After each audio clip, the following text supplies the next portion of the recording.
आज हम बात करने वाले हैं गो के बारे में। ये एक ऐसी प्रोग्रामिंग भाषा है जिसे खास तौर पर इफ़िशिएंसी यानी कार्य कुशलता के लिए ही बनाया गया है। तो चलिए सीधे मुद्दे पर आते हैं।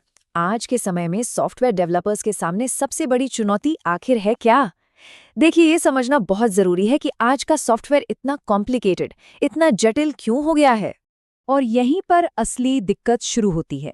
आजकल के एप्लीकेशन से उम्मीद की जाती है कि वो बिजली की तरह तेज चलें, लाखों करोड़ों यूजर्स को एक साथ संभाल सकें और सबसे बड़ी बात, कभी क्रैश ना हो। अब इन तीनों चीज़ों को एक साथ साधना, इसमें बैलेंस बनाना वाकई बहुत ही मुश्किल काम है। और बस इसी बड़ी चुनौती का जवाब देने के लिए गो को बनाया गया। इसे गूगल ने खास तौर पर इसी मॉडर्न कॉम्प्लेक्सिटी को सॉल्व करने के लिए तैयार किया था। और देखिए, रॉयल रिसर्च का एक विश्लेषण भी इसी बात पर जोर देता है कि गो की पूरी फिलॉसफी ही इसी पर टिकी है। जटिलता को सीधा सरल बना दो, और इसका सीधा असर टीमों की प्रोडक्टिविटी पर पड़ता है। तो ये सब शुरू कैसे हुआ? बात है 2000 के दशक की शुरुआत की। गूगल अपनी सर्विसेज को स्केल करने के लिए, मतलब बड़े पैमाने पर फैलाने के लिए काफी संघर्ष कर रहा था। फिर 2007 में प्रोग्रामिंग की दुनिया के 3 दिग्गजों ने मिलकर एक ऐसी भाषा बनाने का फैसला किया जो सिंपल हो, एफिशिएंट हो और कंकरेंट हो। और बस 2012 आते आते गो 1.0 ने दुनिया को दिखा दिया कि एक स्टेबल, प्रोडक्शन रेडी भाषा आखिर दिखती कैसी है। ठीक है, तो अब इसकी कहानी तो पता चल गई। अब जरा ये देखते हैं कि गो असल में कर क्या सकती है। इसकी वो कौन सी, कह सकते हैं, सुपर पावर्स हैं जो इसे इतना असरदार बनाती हैं। गो की सबसे बड़ी और शायद सबसे अनोखी ताकत है इसकी सादगी। इसका सिंटैक्स, मतलब लिखने का तरीका, जानबूझकर बहुत सिंपल रखा गया है। इससे होता क्या है, कोड को पढ़ना, लिखना और बाद में मेंटेन करना सब कुछ आसान हो जाता है। और जब बड़ी बड़ी टीमें एक साथ काम करती है ना, तो ये चीज़ बहुत बड़ा फर्क पैदा करती है। अच्छा, अब परफॉर्मेंस की बात करते हैं। देखिए, गो एक कंपाइल्ड भाषा है। इसका मतलब ये है कि प्रोग्राम को चलाने से पहले ही पूरा का पूरा कोड मशीन कोड में बदल दिया जाता है, मतलब उस भाषा में जिसे प्रोसेसर सीधे समझता है।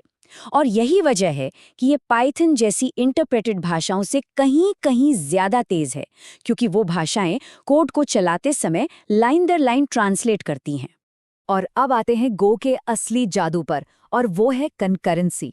इसको आप एक तरह से सुपर एडवांस्ड मल्टीटास्किंग समझ सकते हैं। मतलब एक ही समय पर बहुत सारे काम एक साथ आगे बढ़ सकते हैं, वो भी बिना एक दूसरे के खत्म होने का इंतजार किए। तो सवाल ये है कि गो ये करता कैसे है। इसके लिए इसके पास 2 बहुत पावरफुल टूल्स हैं, गो रूटीन्स और चैनल्स। अब गो रूटीन्स को ऐसे समझिए जैसे ये बहुत ही फुर्तीले छोटे छोटे वर्कर्स की एक फौज है। ये इतने हल्के होते हैं कि एक साथ हजारों की तादाद में चल सकते हैं।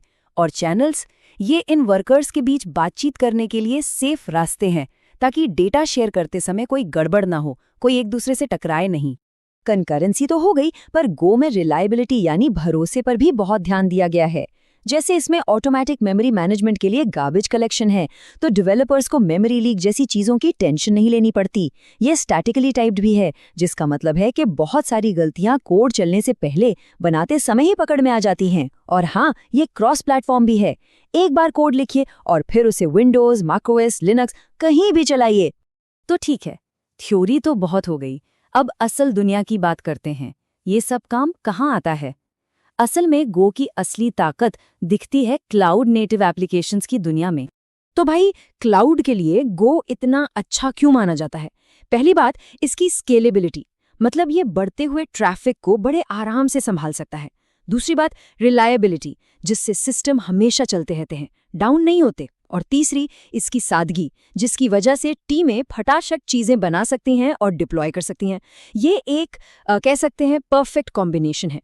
और अगर इसका सबूत चाहिए ना, तो बस ये जान लीजिए कि आज क्लाउड इंफ्रास्ट्रक्चर की दुनिया की रीढ़ की हड्डी ही गो है। डॉकर और कुबरनेटिस, ये 2 नाम तो सुने ही होंगे। कंटेनराइजेशन और ऑर्केस्ट्रेशन की दुनिया के ये 2 सबसे बड़े खिलाड़ी पूरी तरह से गो में ही लिखे गए हैं। इससे बड़ा सबूत और क्या हो सकता है इसकी ताकत का। अब आते हैं माइक्रो सर्विसेज पर। यहाँ गो कैसे गेम बदल देता है। देखिए, सबसे पहले तो गो बहुत हल्का और कुशल है, तो छोटी छोटी इंडिपेंडेंट सर्विसेज बनाने के लिए ये एकदम परफेक्ट है। दूसरा, इसका कंपाइलेशन टाइम जबरदस्त तेज है, जिससे बिल्ड करने में लगने वाला टाइम बहुत कम हो जाता है। तीसरा, इससे डिप्लॉयमेंट बहुत तेज हो जाता है, मतलब नए अपडेट्स लगातार और जल्दी जल्दी भेजे जा सकते हैं। और चौथा, इसमें बिल्ट इन टेस्टिंग की सुविधा है जो हर एक सर्विस की क्वालिटी और स्टेबिलिटी पक्की करती है। तो इन सब बातों का निचोड़ क्या है? चलिए गो के असर को समेटते हैं और देखते हैं कि ये एफिशिएंसी के भविष्य को कैसे एक नई दिशा दे रहा है। अगर संक्षेप में कहें तो गो का जो विनिंग फॉर्मूला है वो बिल्कुल साफ है। इसमें सादगी है, जबरदस्त परफॉर्मेंस है और साथ में है कंकरेंसी की ताकत। ये तीनों चीजें मिलकर इसे आज के मॉडर्न स्केलेबल सिस्टम्स के लिए एक आदर्श भाषा बना देती हैं। और एक बात और, गो कोई रुकी हुई चीज नहीं है। इसकी एक बहुत मजबूत कम्युनिटी है, बड़ी बड़े क्लाउड प्रोवाइडर्स का इसे सपोर्ट है और ये लगातार इवॉल्व हो रही है, बेहतर हो रही है। इसका सीधा सा मतलब है कि आने वाले कई सालों तक ये उतनी ही रेलेवेंट और पावरफुल बनी रहेगी। गो की पूरी फिलॉसफीज एक आइडिया पर टिकी है कि सादगी ही सबसे बड़ी ताकत है। तो आखिर में एक सवाल मन में आता है, आज की इस इतनी कॉम्प्लेक्स दुनिया में क्या सबसे सरल कोड लिखना और उसे मेंटेन करना ही असल में सबसे बड़ा कॉम्पिटिटिव एडवांटेज बन सकता है? ये एक सोचने वाली बात जरूर है।